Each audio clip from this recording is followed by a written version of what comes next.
আগুনে পুড়ে ছাই হয়েছে ঘর, কিন্তু অক্ষত রয়েছে কোরআন শরীফ।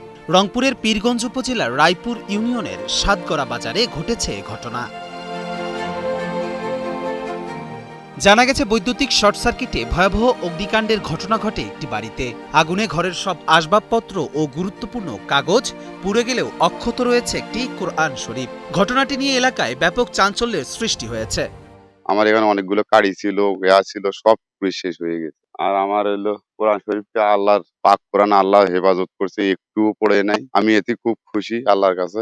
বাক্স, ডেরাম যা ছিল সম্পূর্ণই পড়া গেছে।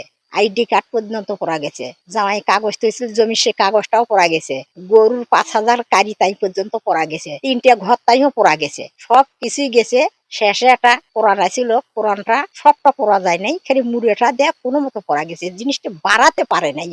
টানা তৃতীয়বার অর্জন করেছে দেশের সেরা সুপার ব্র্যান্ড স্বীকৃতি বসুন্ধরা টিস্যু। শুধু একটা জিনিস পড়া যায় না, আল্লাহর কালাম, আমাদের কোরআন শরীফ, সেটা আমার মা পড়ছিল। পরে একটা বাস্ক ছিল, বাস্কের উপর রাখছিল। সাইড সব পড়া গেছে, ভিতরে আল্লাহর কোরআন লেখা একটাও পড়া যায়নি। অবশ্যই আমি আজকে জানি আল্লাহর কালাম কখনো পড়ে না।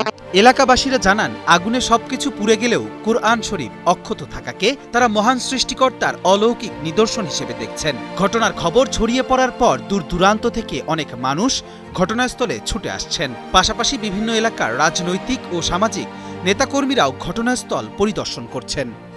যেখানে একটা কোরআন শরীফ ছিল, কোরআন শরীফের একটা অক্ষরও পড়া যায় নাই। আল্লাহর এটা একটা অলৌকিক ঘটনা। দেখতে আসি দেখি সবকিছু পুড়ে আঙ্গার হয়ে গেছে, টিন পর্যন্ত পুড়ে গেছে, কিন্তু একটা কোরআন ছিল, কোরআনটা পড়ে নাই। কোরআনের দুই সাইডে, সব সাইডে একটু একটু করে তাপ লাগছে, কিন্তু অক্ষরে একটাও পড়ে যায় নাই।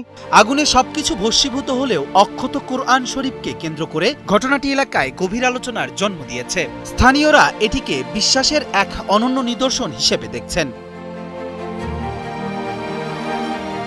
হাবিবুর রহমানের পাঠানো তথ্যচিত্রে ডেস্ক রিপোর্ট, কালের কণ্ঠ।